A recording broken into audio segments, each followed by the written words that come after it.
Hey everybody, Engel here.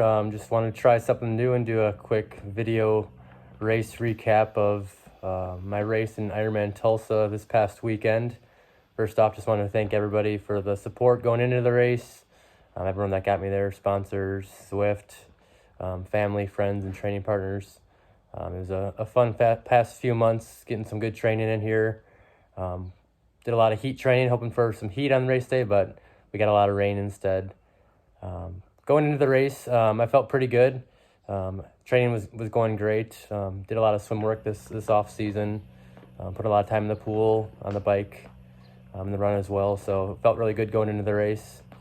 Race morning, we expected rain. We got rain all morning, kind of sprinkling on and off as we got to transition. Had some bags over our chains and stuff in the morning just to keep the rain off of our bikes as long as possible. It was a 2 transition start, so we had to get shuttled out to the race site at about 3:30 in the morning. So it took about a 30-minute bus ride out there. Got out there still about 2 hours before the race, so there's a lot of downtime. Had to walk about 1.5 miles from transition to the swim start, which wasn't terrible, just a nice easy walk. Got into the swim start area. They had a bunch of kind of corrals, and in my opinion, it was pretty unorganized as far as the morning went. All of a sudden, they opened the corrals, and it's kind of a little bit of chaos. People were still using the bathrooms and whatnot, so managed to get in the first corral, the under 60-minute corral. Probably about 15, 20 people back in line. Wanted to be up closer to the front to swim with some of the faster swimmers, but didn't really want to jump people in line that had waited and got there in time. So swim went off, like I said, about probably 20, 30 people back. I was alone for most of the first half of the swim, so it was a lake swim, calm conditions, flat water. The lake was a little dirty. Can't really see much past your hand, but I got great conditions in the lake, about 64, probably about 67 degrees, I think it was on race day, so no complaints there. Swam alone for probably the first half of the swim. Was passing people, which is usually I'm the one getting passed about halfway in the race, so I was feeling good. Arms are feeling good, legs are feeling good, so making my way through the field. Got pretty thin towards the front. Ended up finding a group probably about 1,000 yards to go and kind of sat in and was trying to find some feet, maybe save a little bit of energy. Kind of looking back, and maybe I should have kept going and tried to pass the group and push a little bit harder, but was happy with my effort, happy kind of where I ended up. I was shooting for around a 55-minute swim and came out of the water just under 56. So I think if I would have started a little bit closer to the front, I maybe could have sat on some feet a little bit longer and pushed a little bit more. But overall, happy. It's a swim PR, even including, I think, well, I guess Ironman Louisville, I did like a 54-minute swim, but that was downstream. So swim PR, so happy with the work I put in and hoping to kind of push that number down headed into Kona. T1, we had a kind of a big ramp up the swim exit, so definitely got the heart rate going a little bit. Made it in a transition area. Friend from BCC Live, Dave Downey, was there and had the camera on me as I was in transition, and I was a little bit wobbly, a little bit dizzy after the swim. Had some kind of a little bit of swell from some of the boats towards the end of the race, but got the shoes on, grabbed the bike, chugged a little bit of Mountain Dew. And then got out of the bike. Leaving transition is a pretty good size hill before you mount, and then once you mount your bike. So looking at my heart rate, the first time I looked at it, was about 170, which is high for me. Usually I want to keep it under 160, 150-ish. So about first 30, 45 minutes, my heart rate was pretty high up, but I was feeling good and passing a number of people. Like I said, it was raining the whole bike ride. We maybe had 30, 45 minutes without rain. Bike started out great, first 15, 20 miles. Like I said, I was passing some people, saw some back-of-the-pack pro males, passing some pro females, and then kind of started hitting some climbs, feeling good, and then made a few passes on a couple of pro males, and then heard the worst sound in the world, just a little tss. So I had a front flat, pulled over, obviously frustrated, but I knew I had a good swim, so had some time in the bank behind some of the other age groupers behind me. So pulled over, started pulling off the front wheel. I'm glad it was the front wheel. I thought it was the back at first, but pulled off the front wheel, started changing it. Was almost through changing it, and one of the bike mechanics on a scooter pulled up and took over. So he helped me change that. We had some issues with the valve of the stem. I made a few mistakes going into the race. I didn't change out the valves right away, so I had to take off the valve from the tire that I was, or the tube that I was currently using, and put it on the new tube and get that pumped up. Had some CO2 issues as well, not working right away. The first CO2 container kind of blew up, so we got that fixed. Not the ideal time I wanted to get it fixed. Took me about 6 minutes to get the first tire change fixed. Thanked the mechanic, told him, hope I don't see you again. Got back on the road. I was like, okay, kind of settle back down. Got back in my rhythm, kept going. About 10 minutes later, same thing, just a pop, front tire down. That was really disheartening, frustrating. Because from there, I wasn't sure if I was going to be able to finish. I wasn't sure what the issue was. Again, looking back, another mistake I made was I didn't check the tire fully. I felt the inside of the tire when I took it off and I changed the first one. But as soon as I popped the second one, I took my time and found out where the puncture was. And on the outside of the tire, there was a decent-sized piece of glass in there, so I popped that out and started changing the tire again. Luckily, the knight in shining armor, the mechanic on the scooter, pulls up. Again, he wanted to take over and help me out. This time he pulled out a pump because both my CO2s were already used up. And he started filling up the tire, pumping up the tire, and had a blowout. The sidewall blew out. He kind of looked over me and said, do you want to finish the race? And I said, yes, sir. And luckily he had an extra tire under his seat of his moped. So he pulled that thing out. Felt like it was a gator skin, thick tire, but it was some sort of Continental, just not as fast. But thankful he had that in there. Got me back up and running. Took about 10 minutes on that second change. Saw a lot of competitors go by, and my buddy Alfredo passed by and asked if I was okay. So thankful for everyone that asked if I was okay and if I needed anything. So in those situations, nothing you can do. It's part of racing, so I don't expect anyone to stop or slow down. So thank you to everyone who did that. So got back on the bike, saw another buddy. At that point, I was angry, so I biked angry, which kind of hammered the hills and didn't kind of stay as aero as I wanted or kind of control as I wanted. My power variability was pretty high. The second, or I guess the last two-thirds of the bike, I flatted about mile 30 was my second flat. So had a long day ahead of me with that frustration kind of overhanging me, and I knew it's a long Ironman day and anything can happen. So just kind of wanted to stay somewhat positive and kind of keep myself in the race and wanted to finish the race.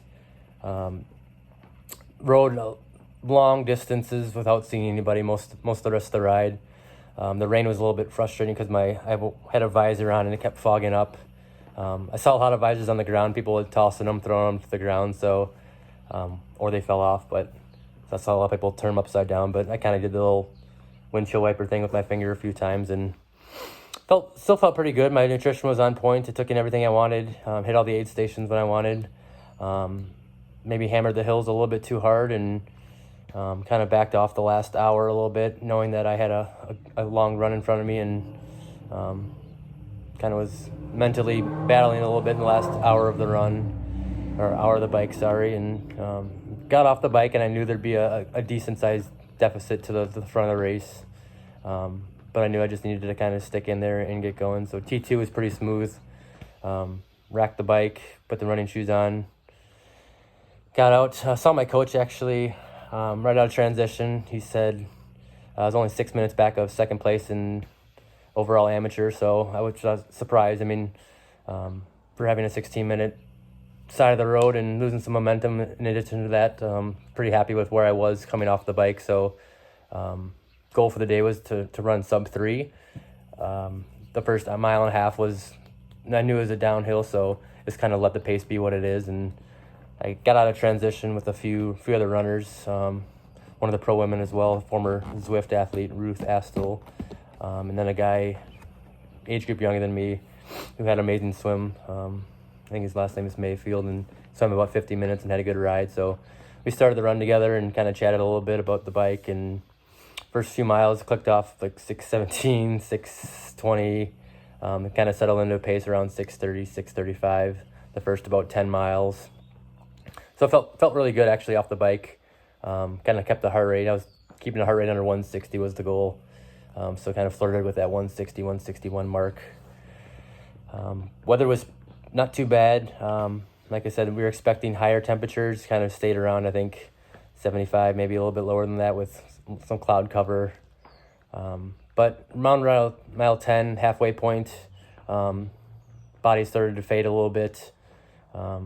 Paces kind of pushed a little bit slower towards about 6:45, 7-minute pace. Ran the first half a little hot, 1:27 pace.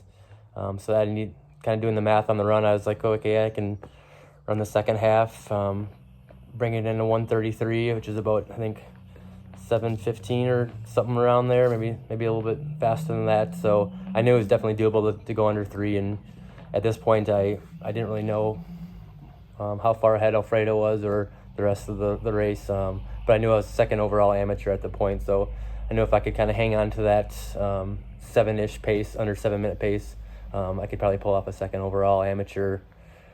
Lots of mental battles on the bike, on the run. I mean, going through each aid station really helped. Kind of the Red Bull just kind of woke me up for about 2-3 minutes, and kind of back to that mental kind of lagging and just pain. But kind of pushed through. Just kind of kept thinking about the work I've been putting in, the training I've been putting in, and the bigger goals ahead. So started to get some cramping in my quad and my hamstring. Not a full-on cramp, so people know the feeling when you're about to get a cramp. You kind of take things a little bit easier, turns and uphills and downhills. So I wanted to avoid cramping altogether, and I could see the third place overall guy coming. He was looking strong, so I knew he'd probably go by me, and he did with about 3 miles to go. And tried to hop on his tail for a little bit. Had about another mile and a half, good mile, but he pulled away, and I ended up finishing past one of my good buddies, Dirk, one of the pro males.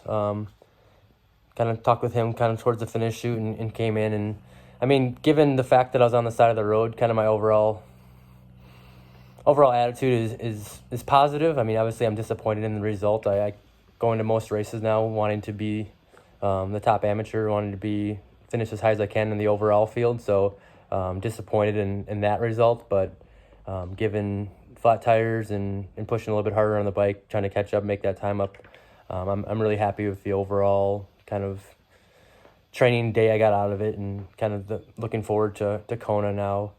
So I think there's definitely some changes and some things I've learned.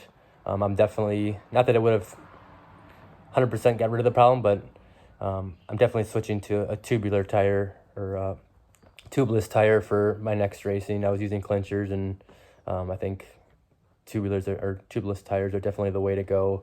Working on some more aero position, making sure I can get faster. And the biggest thing I'm excited about is getting my new specialized Shiv disc with the Zwift team. So looking forward to getting that and getting on that bike and really riding that thing fast at Kona this year. So overall, yeah, thankful for all the support, all the messages when I got off the race course, all the text messages, Instagram, Facebook messages. If I haven't responded yet, playing catch up now. I just got home last night about 10 o'clock. We hopped in the car after we picked up our awards.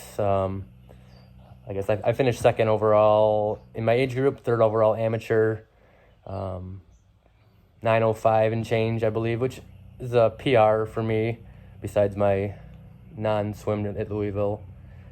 So happy with that result, given everything that happened. And I think despite that, I could have gone sub 9 on the day. I think I was maybe, let's see, overall 39th overall, including pro men and women. So solid day. Thank you again for all the support. Next up is Ironman 70.3 Des Moines in a few weeks. Then Ohio 70.3 in Door County here in the Midwest. And then kind of wrapping up in September, we have Wisconsin 70.3 Worlds, and then the big dance in October in Kona. So looking forward to it. Thank you again for everybody. Thank you for Zwift, the whole sponsor team, Roka, Wahoo Fitness, Science and Sports, Specialized, Whoop, Hyper Ice. I'm actually sitting in the Normatec boots right now and probably will be for most of the rest of the day and week here. So thank you to everybody. Thank you for my parents for taking care of the dog. My training partners, Alfredo and Nicole, who I was able to train with and ride down with. They both had great days. Alfredo and I were already qualified for Kona, so we got our slots, and Nicole got her slot. So excited to go out there and race with friends, race with teammates, the whole shindig. There were about 150 slots at this race, so I think our age group had like 10 or 15 slots, which the top 3 of the top 5 guys already had their slots. So it was definitely a race for a Kona slot for a lot of people. I think it's similar to Coeur d'Alene. So if you want to get a Kona slot, sign up for the community slot at Coeur d'Alene this year. Just thank you to everyone. I'm looking forward to having you follow along the journey to October. I think it's about 137 days until Kona, so definitely resting this week. Hopping back into some 70.3 training for the next few weeks here, and then back in August trying to get that last Ironman build up to Kona. So looking forward to it and looking forward to kind of testing the fitness again in a few weeks here. Thank you, guys.